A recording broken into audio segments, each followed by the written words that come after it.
السلام علیکم ورحمۃ اللہ۔ جی آئی ہوپ کہ اب آواز آ رہی ہے ان کو چینل۔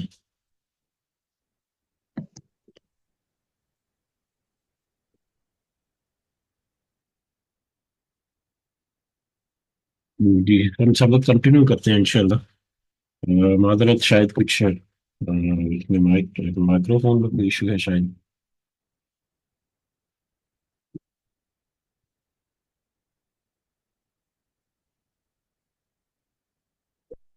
یہ کل کی آیات کے بارے میں ہم نے دیکھا تھا کہ بہت ہی مدلل واضح اپنے موضوع کے اعتبار سے اور بہت ہی کھل کر اللہ تعالیٰ نے، اور خاص کر ایک آیت جس کا کل ہم نے تھوڑا سا واضح کیا مزید یا سمجھنے کی، اس کو ہائی لائٹ کہنے کیا کہ اللہ تعالیٰ نے کہا کہ میں نے تو تمہیں اس بھڑکتی ہوئی آگ کے بارے میں واضح طور پر بتا دیا، اب تمہارا کام ہے کہ اس ہدایت اور رہنمائی کے مطابق اپنے آپ چلو اور اپنے آپ کو اس آگ سے بچاؤ۔ بہرحال ابھی آج کا ہمارا اگلا سبق جو ہے وہ آج ہم شروع کرتے ہیں انشاءاللہ۔ آج کا ہمارا سبق سورۃ الضحیٰ، سورۃ الضحیٰ یہ مکی سورہ ہے۔ اس قرآن مجید یہ جو مصحف ہمارے ہاتھوں میں ہے اس میں صورتوں کی ترتیب کے اعتبار سے یہ 93 نمبر پر یہ سورہ مبارکہ آتی ہے، جبکہ ترتیب نزولی کے اعتبار سے یہ 11 نمبر پر یہ سورہ مبارکہ ہے۔ اس میں ٹوٹل 11 آیات ہیں اور ایک رکوع ہے۔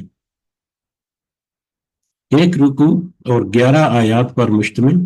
سورۃ الضحیٰ ایک مکی سورہ، جس کو آج ہم سمجھنے کی کوشش کریں گے۔ ضحیٰ اسی سورہ مبارکہ میں سب سے ہی پہلی ہی آیت میں سب سے پہلا ہی لفظ جو ہے وہ ہے جس کا مطلب ہے روشن دن یا چاشت کا وقت۔ روشن دن یا چاشت کا وقت یعنی جب سورج پوری طرح سے نکل آتا ہے، بلند ہو جاتا ہے اور پوری آب و تاب سے چمک رہا ہوتا ہے، وہ وقت جو ہے وہ چاشت کا وقت یا دن چڑھے یا روز روشن کی طرح آیا جسے کہتے ہیں روز روشن، روشن دن جو ہے یہ اس کا معنی ہے۔ اس کی اللہ تعالیٰ نے قسم کھائی ہے، تو وہ کیوں قسم کھائی ہے اس کے بارے میں جب ہم آگے بڑھیں گے تو دیکھیں گے۔ تو اسی لفظ سے پہلی آیت کے اس کا نام جو ہے وہ رکھا گیا۔ اس کا زمانہ نزول کے اعتبار سے اگر دیکھیں تو اس کا جو ترتیب نزولی کے اعتبار سے 11 نمبر پر جو یہ سورہ مبارکہ آ رہی ہے، تو یہ بہت واضح کرتی ہے ہمارے اوپر کہ یہ بھی مکہ کی بالکل ابتدائی دور کی صورتوں میں سے ایک صورت ہے، اور اسی اعتبار سے اس کا اس وقت کے حالات اور اس وقت کے جو لوگوں کا رویہ اور اس وقت کے معاملات جو ہیں وہ بھی ہمارے سامنے ہے، جس کا کئی دفعہ ہم نے تذکرہ کیا۔ اس کے علاوہ اس کی شان نزول کے بارے میں اور پہلی جو 2 3 آیات ہیں ان کی تفصیل یا ان کی مزید ایکسپلینیشن کے لیے ایک واقعہ ہے جو کہ بہت اہم ہے، جس کا تذکرہ کرنا کہ جو کہ اس سورہ مبارکہ کی نزول کے ساتھ منسلک ہے یا جڑا ہوا ہے یا شان نزول کہہ لے کہ ہم نے اس سے پہلے سورۃ المدثر اور سورۃ العلق اور سورۃ المزمل جو ہے ان صورتوں کی جب ابتدائی آیات کو ہم نے دیکھا تو ہم نے اس وقت دیکھا کہ نبی کریم صلی اللہ علیہ وسلم کا پر جب وحی کا سلسلہ شروع ہوا ان کی تقریباً 40 سال کی عمر مبارک میں، تو سب سے پہلی وہی جو ہے سورۃ العلق کی پہلی 5 آیات جو ہیں وہ آئیں۔ اس کے بعد کچھ زیادہ ڈیٹیل میں نہیں ہم جائیں گے، اس کے بعد کچھ عرصے کے لیے وحی کا سلسلہ جو ہے وہ منقطع ہو گیا۔ پہلا ان کا ایک ایکسپیرینس یا تجربہ تھا، اس وقت جو بھی سچویشن ہوئی اس کو ہم نے سمجھنے کی کوشش کی، لیکن اس کے بعد نبی کریم صلی اللہ علیہ وسلم جو ہے وہ منتظر ہو گئے، انتظار کرتے رہے کہ دوبارہ سے وہ فرشتہ جو ہے وہ دوبارہ سے آئے اور دوبارہ سے کوئی مطلب وحی جو ہے وہ نازل ہو، یا دوبارہ سے اس کا انتظار کرتے رہے۔ لیکن کچھ دنوں تک یا کچھ ہفتوں تک وہ وحی کا سلسلہ جو ہے وہ منقطع رہا۔ اس کو فطرت الوحی کا پیریڈ جو ہے وہ کہا جاتا ہے، یعنی کہ عارضی طور پر وحی جو ہے وہ وہاں پر ایک ایسا دور جب وہ وحی جو ہے وہ منقطع رہی، وہ وحی جو ہے وہ اس کا سلسلہ جو ہے تھوڑی دیر کے لیے رکا۔ اس دوران اس فطرت الوحی کا جو پیریڈ ہے اس کے دوران نبی کریم صلی اللہ علیہ وسلم جو ہے وہ اس کا انتظار کرتے رہے، کچھ بے چین بھی تھے کہ دوبارہ سے، یا مطلب کیا ہوا تھا، یہ تو ایک سلسلہ ہے یا جو بھی ان کی سچویشن تھی، تو وہ اس کے لیے پھر وہ غار ہرا میں بھی کہتے ہیں کہ کئی دفعہ وہ گئے اور وہاں پر وہ جا کر دوبارہ سے انتظار کرتے رہے کہ مطلب یہ وہی سلسلہ شروع ہو۔ لیکن پھر کچھ ہی عرصے بعد سورۃ المدثر کی آیات یا سورۃ المزمل کی آیات جو ہیں ان کے ذریعے سے اس وحی کا سلسلہ دوبارہ شروع ہوا۔ اب دوبارہ جب وحی کا سلسلہ شروع ہوا تو پھر دوبارہ سے نبی کریم صلی اللہ علیہ وسلم کی یہ کیفیت یا یہ وحی جو ہے وہ کچھ لوگوں تک پہنچی، اور کچھ لوگوں کو اس کا میں معلوم بھی پڑتا، اور جیسے جیسے وحی آتی ویسے ویسے نبی کریم صلی اللہ علیہ وسلم جو ہے وہ کچھ تذکرہ وغیرہ جو ہے وہ اس کا کرتے، جس کی وجہ سے ارد گرد کے لوگ جو ہیں، قریب قریب کے لوگ، ارد گرد کے لوگ، ان سب کو کے اوپر یہ واضح ہو گیا کہ محمد جو ہے صلی اللہ علیہ وسلم ان کے اوپر وہ کوئی کلیم کر رہے ہیں کہ ان کے اوپر اللہ تعالیٰ کی طرف سے وحی آتی ہے اور کوئی پیغام ہے اللہ کا جو کہ ایک فرشتے کے ذریعے سے آتا ہے۔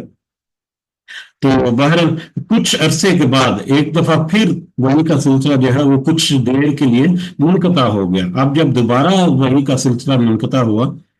تو اس وقت نبی کریم صلی اللہ علیہ وسلم جو ہے وہ مزید پریشان ہو گئے یا بے چین ہو گئے، بے قرار ہو گئے کہ وحی کا سلسلہ اچانک جو ہے وہ کیسے رک گیا ہے اور کیوں رک گیا ہے۔ وہ اپنے دل میں ہی تھوڑا سا بے چین رہتے کہ ہو سکتا ہے مجھ سے کوئی ایسا معاملہ سرزد ہو گیا، کوئی بات ایسی ہو گئی، یا کوئی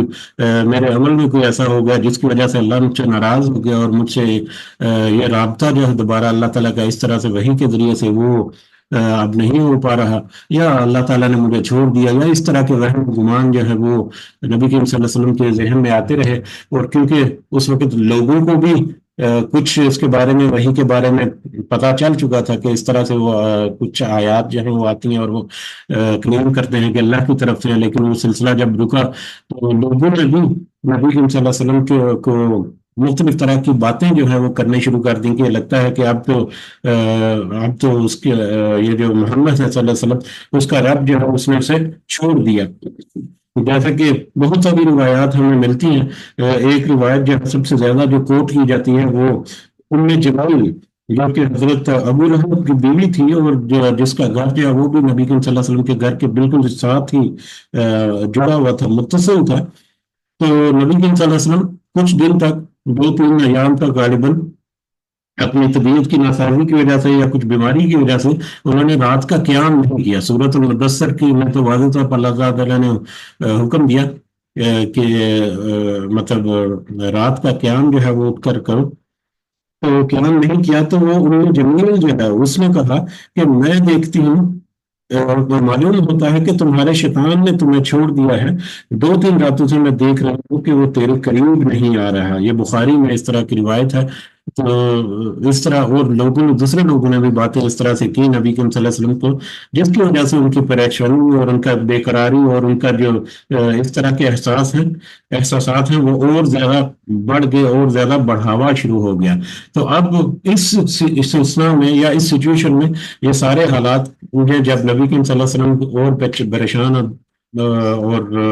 بے چین ہو گئے، تو اسی سلسلے میں، اسی اسنا میں سورۃ الدخان کے ذریعے سے دوبارہ سے وحی کا سلسلہ جو ہے وہ شروع ہوا۔ اور سورۃ الدخان کی آیات جو ہے اس میں پھر اللہ تعالیٰ نے نبی کریم صلی اللہ علیہ وسلم کو تسلی دی کہ یہ وحی کا سلسلہ جو عارضی طور پر منقطع ہوا تھا، یہ اللہ تعالیٰ کی کسی ناراضگی کی وجہ سے نہیں، نہ ہی اللہ تعالیٰ نے آپ کو اکیلا چھوڑ دیا ہے، بلکہ اس کی تو ایک حکمت ہے۔ وہ حکمت جب ہم آگے تھوڑا بڑھتے ہیں تو ہم دیکھتے ہیں کہ کیا حکمت تھی جس کے تحت نبی کریم صلی اللہ علیہ وسلم کے اوپر عارضی طور پر وہ سلسلہ جو ہے منقطع ہوا۔ دوسری دفعہ جب ہوا تو یہ واقعہ جو ہے یہ سورہ مبارکہ کے پس منظر میں یہ شان نزول کے طور پر اس کا ذکر ملتا ہے ہمیں۔ تو اس سورہ مبارکہ میں اللہ تعالیٰ نے نبی کریم صلی اللہ علیہ وسلم کو ان کی پریشانی اور ان کے بے قراری پر نہ صرف تسلی دی، بلکہ بعد میں اگلی آیات میں بڑی محبت کے ساتھ ان کے اوپر کیے گئے کچھ احسانات کا ذکر بھی کیا۔ انہوں نے نصیحت کی کہ جب اللہ تعالیٰ نے آپ کے اوپر اس قدر انعامات کیے ہیں تو آپ بھی دوسروں کے اوپر محبت اور شفقت کریں، اور آپ بھی دوسروں کے اوپر اسی طرح سے رحم کریں۔ تو یہ اس سورہ مبارکہ کا لب لباب بھی ہے اور اس کا شان نزول بھی ہے، جو کہ ہمیں پہلی دوسری اور تیسری پہلی تین آیات کو سمجھنے کے لیے ایک ابتدائی یا تمہیدی جو ایک موضوع ہے اس کے بارے میں بھی ہمیں اشارہ کرتا ہے۔ بہرحال اس کے ساتھ ہی ہم آپ کا سبق شروع کرتے ہیں۔ اعوذ باللہ من الشیطان الرجیم، بسم اللہ الرحمن الرحیم۔ والضحیٰ، قسم ہے دھوپ چڑھنے کی یا روز روشن کی یا آب و تاب کے ساتھ چمکتے ہوئے دن کی، ایسا دن جو کہ پوری آب و تاب یا پوری اپنے جوبن پر پہنچ چکا ہو، سورج جو ہے وہ پوری طرح سے نکل چکا ہے۔ واللیل، اور رات کی قسم اذا سجا، جب کہ وہ چھا جائے، اور رات کی قسم جب کہ وہ چھا جائے۔ چھا جانا، سجا چھا جانے کا مطلب ہے کہ سکوت طاری ہو جانا، پرسکون ہو جانا، خاموشی چھا جانا، بالکل۔ اب یہ دونوں جو الفاظ ہیں، دخا اور سجا، ان کو اگر ہم دیکھیں کہ دخا جو ہے وہ ہے کہ دن جو ہے وہ پوری طرح سے چڑھ چکا ہے، دن جو ہے وہ پوری طرح سے روشن ہو چکا ہے، سورج جو ہے وہ پوری طرح سے بلند ہو چکا ہے، اور رات جو ہے وہ پوری طرح سے چھا چکی ہے کہ وہ پرسکون اور خاموشی جو ہے وہ طاری ہو چکی ہے اس پر۔ اگر ہم دن کے وقت میں دیکھیں یا صبح کے وقت میں دیکھیں تو مختلف اوقات میں مختلف ایکٹیویٹیز جو ہے وہ ان کی شروعات ہوتی ہے۔ کئی جانور یا چرند پرند جو ہے بالکل سورج کی پہلی ہی کرنوں کے ساتھ ہی ان کی پھڑپڑاہٹ یا ان کی تھوڑی سی مطلب ایکٹیویٹیز جو ہیں وہ شروع ہو جاتی ہیں۔ کچھ جو ہے وہ وقت کے ساتھ ساتھ تھوڑا بعد میں ہوتی ہے۔ انسان جو ہے وہ بھی گو کہ اس کو ارلی مارننگ اٹھنا ہے فجر کے ٹائم پہ، لیکن اس کے باوجود کوئی جو ہے وہ ارلی مارننگ اٹھتا ہے، کوئی جو ہے وہ 5 بجے 6 بجے 7 بجے اٹھ کر انگڑائیاں لے رہا ہوتا ہے، کوئی 8 بجے 9 بجے تک وہ بس بستر میں لیٹا ہوا ہے اور اپنی آنکھیں مل رہا ہے۔ تو بتدریج جو ہے یہ سلسلہ جو ہے وہ آہستہ آہستہ بڑھتا ہے، لیکن جیسے ہی 9 ساڑھے 8 9 10 جیسے ہی سورج بلند ہوتا ہے اور کرنیں جو ہے وہ پھیل جاتی ہیں اور پوری طرح سے روشن ہوتا ہے، تو وہ سارے جو ہے وہ جو مختلف مراحل میں کوئی سلولی کر کے مطلب نرمی کے ساتھ، اور کوئی بڑی مستعدی کے ساتھ بس تیار ہوتا ہے، ریڈی ہوتا ہے اور اپنے کاموں کی طرف لگ جاتا ہے، اور پھر سورج جب سر پر ہوتا ہے یا سورج جب پوری طرح سے چڑھ جاتا ہے تو اس وقت کہہ لیں کہ پوری ایکٹیویٹی جو ہے اپنے جوش و خروش کے ساتھ دنیا کے اوپر شروع ہو جاتی ہیں، جاری و ساری ہو جاتی ہیں، جو رات کے وقت میں بالکل خاموش تھی۔ اسی طرح سے رات جب آتی ہے تو جو شام کا وقت ہے، شام کے وقت میں شروع میں ہم دیکھتے ہیں کہ وہ ایکٹیویٹیز اسی طرح سے جاری رہتی ہیں، مغرب کے بعد پھر عشاء کے بعد بھی، پھر آہستہ آہستہ سے کوئی جو ہے وہ 6 بجے 7 بجے اپنے گھروں کی طرف آ جاتا ہے، کوئی 9 بجے آ جاتا ہے، کوئی جو ہے 9 بجے سونے کی تیاری شروع کر رہا ہے، کوئی جو ہے 9 بجے ڈنر کی تیاری شروع کر رہا ہے، اور پھر رات کو 9:30 10 بج گئے، کوئی سو گیا، کوئی ابھی سونے کی تیاری کر رہا ہے، لیکن 12 ساڑھے 12 1 جب بج گئے، رات آدھی رات ہو گئی، تو وہ جو آہستہ آہستہ جو آرام کی طرف جو ایک سفر جو ہے لوگوں کا بھی، اور دوسری جو چرند پرند اور دوسرے جو ہے ان کا بھی سلسلہ جو ہے وہ ایک وقت آتا ہے کہ وہ میکسیمم جو ہے وہ لوگ جو ہے وہ سو گئے ہیں، یا خاموشی ہے یا سکوت طاری ہو چکا ہے، اور بالکل پرسکون اور خاموش انوائرمنٹ جو ہے وہ رات کے ٹائم پہ ہوتی ہے۔ تو بتدریج رات کا بھی مطلب ایکٹیویٹی جو ہے وہ ان کا سلو ڈاؤن ہو جانا، اور پھر ایک وقت آتا ہے کہ جب وہ پوری طرح سے خاموشی ہوتی ہے۔ رات کو اگر 9 بجے آپ باہر نکلیں تو آپ کو گاڑیاں بھی اور چہل پہل بھی سارا کچھ نظر آتا ہے، لیکن رات کو 12 1 بجے آپ اگر باہر نکلیں گے تو آپ کو اس طرح کی چہل قدمی اور شور شرابہ جو ہے وہ بالکل اس سے خالی ہوتی ہے، وہ پوری زمین جو ہے۔ تو یہ دونوں جو ہیں دخا اور سجا جو ہیں، یہ دونوں ان ایکسٹریم جو اوقات ہیں دن کے بھی اور رات کے بھی، ان کی طرف اشارہ کرتی ہیں۔ اب یہ ان دونوں اوقات کی قسم اللہ تعالیٰ نے کس لیے کھائی؟ ماں ودع کا، نہیں چھوڑا آپ کے رب نے آپ کو، ماں ودع کا نہیں چھوڑا آپ کو، رب کا آپ کے رب نے، وما قلع، اور نہ ہی وہ ناراض ہوا ہے آپ کے۔ ان پوری طرح سے چڑھے ہوئے دن کی قسم، روشن دن کی قسم، اور اچھی طرح سے چھائے ہوئی رات کی قسم کہ آپ کے رب نے آپ کو نہ ہی چھوڑا ہے اور نہ ہی وہ آپ سے ناراض ہوا ہے۔ جس طرح سے رات